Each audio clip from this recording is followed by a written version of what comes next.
business etiquette in China can be quite different than in the Western world. You cannot rush into getting a good deal or go straight into negotiation.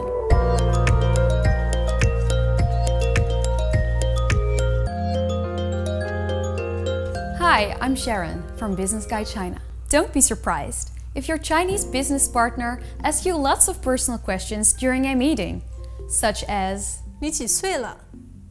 你结婚了吗？你有几个孩子？ Business rule number 1. If you want to succeed in doing business in China, focus on building a long-term relationship.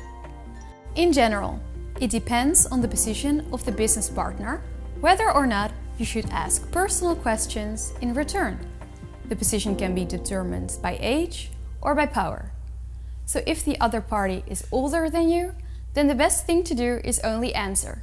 Business meetings always start with small talk. If you go into a business meeting with your team, it is expected that the foreign leader starts with introducing all the team members.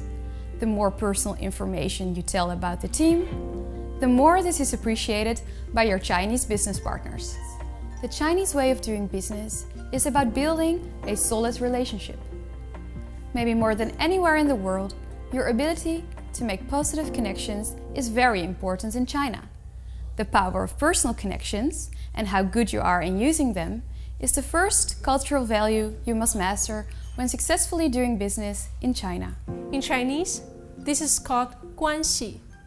Go to businessguidechina.com for more information on how to do business in China. Thanks for watching.